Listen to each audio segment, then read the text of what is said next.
नमस्कार SS kitchen को आपण मानक स्वागत। मु आज आपण को पणस मुग डाली एक नुआ रेसिपी बनैकी देखेबी।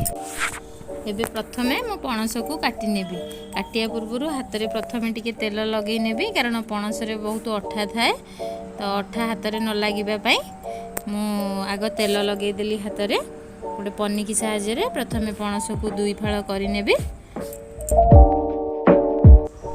आज फाड़े पणसर तरकारी बनैबी, आउ फाड़े पणस रखिनेबी। जो फाड़ पणस टी मु तरकारी बनैबी ताकू मु छोट छोट पीस रे एबे काटी नेबी। पणस को काटिला बेले सब मन रखिथिबे पणसर जो मझी अंश टी ताकू काटिकी बाहर करि नबा, नले सेटा तो हमर कसा लागिबो। पछपटू आमे चोपा भी काढी नबा, तापरे ताकू छोट छोट पीस करी तरकारी पई काटी नबा। पणस को एमती छोट छोट साइज रे काटी नेची। एबे सब पणस को मु काटी नेबी।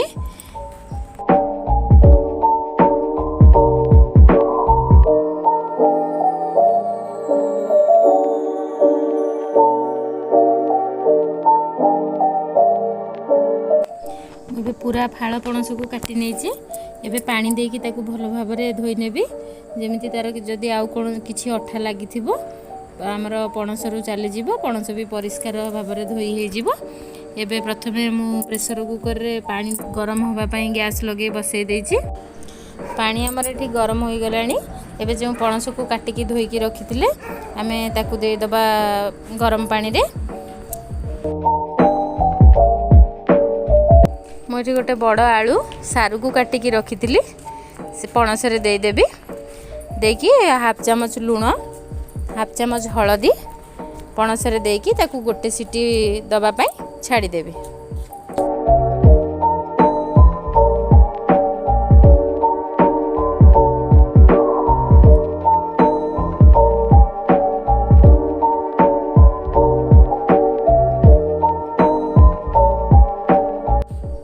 गोटे सीटी हमर एठी दे देछि। मु एठी आधा गिना मुग डाली नेछि। मुग डाली की भलो भाबरे धोई पणस रे दे देबी।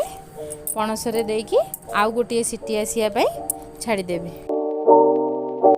पणस रे हमर टोटल दुईटी सीटी देछि। गोटे डाली पकेबा पूर्व सीटी देथिले, आ गोटे डाली पकेला परे सीटी देबा। दुईटी सीटी रे हमर पणस भलो भाबरे सिझी जिवो। पणस मुग डाली हमर एठी सिझी जाईछि। आमे एबे गैस ऑन करी गोटे कड़ाई बसई नबा। कड़ाई के एबे गरम होबा को दबा। कड़ाई एठी हमर गरम हो जाईछि। 2 रु 3 चमच आमे तेल दे दबा। तेल को गरम होबा को देबा। तेल हमर एठी गरम हो जाईछि। मु एठी आधा चामच जीरा, 2टी सुखिला लंका फुटई देछि। मसला रे मु एठी नेछि 8 रु 10 कुळा रसुण, 1 इंच रो अदा, 1 पियाज, 1 टमाटो सब को मिसई की भलो भाबरे तार पेस्ट बनै नेछि। से मसला को आमे एबे तेल रे दे दबा। सब मसला को आमे तेल रे दे सैला परे भलो भाबरे मसला को आमे कसिबा। मसला हमर किछि समय कसी होई गेला परे आमे सेथिरे किछि गुंड मसला ऐड करिबा। मसला हमर एठी कसी होई जाईछि। मु एठी गुंड मसला रे नेछि आधा चामच लंका गुंड, आधा चामच हळदी गुंड, आधा चामच जीरा गुंड, आधा चामच धनिया गुंड देकी भलो भाबरे सब को मिसई नबा। मसला गुंड मिसेला बेले मन रखंतु गैस रो फ्लेम सब बेले लो रे रखिबे। मन रखंतु मसला को जते आपण भलो भाबरे कसिबे पणस तरकारी आपणकर सेते भलो टेस्ट लागिबो। पणस सिझेला बेले आमे आधा चामच लूण देइथिले, आउ आधा चामच स्वाद अनुसार लूण मु एठी देई देबी। आपण आपणक स्वाद अनुसार लूण देई पारिबे। मसला एठी हमर भलो भाबरे कसी होई गलानी। आमे जे गिनारे मसला बाटिकी रखिथिले सेई गिनारे किछि पानी देई मसला रे देई दबा। मसला को आउ किछि समय हाई फ्लेम रे भलो भाबरे फुटिबा को दबा।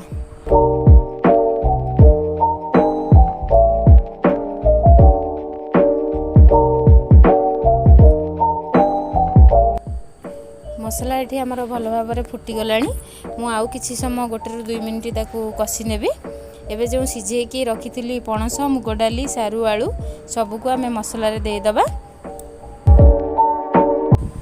सिझा पणस और मुग डाली को मु मसला रे एबे दे देइछि। एबे हाफ चमच गरम मसला गुंड रखिछि, ତରକାରୀରେ ଦେଇ ଭଲ ଭାବରେ ଗୋଳେଇ ନେବି। ଗୋଳେଇକି କଭର ଦେଇ 5 ମିନିଟ୍ ଫୁଟିବା ପାଇଁ ଛାଡ଼ିଦେବି।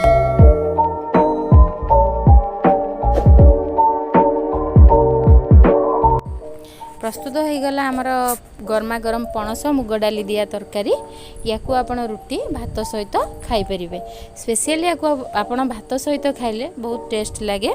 ଆପଣ ଘରେ ୟାକୁ ନିଶ୍ଚିନ୍ତ ଥରେ ଟ୍ରାଏ କରନ୍ତୁ। ଆଉ କେମିତି ଲାଗିଲା ଆମକୁ କମେଣ୍ଟରେ ଜଣାନ୍ତୁ। ଆମ ଚ୍ୟାନେଲକୁ ଲାଇକ୍ ସେୟାର ସବସ୍କ୍ରାଇବ୍ କରିବାକୁ ଭୁଲନ୍ତୁ ନାହିଁ। ଧନ୍ୟବାଦ।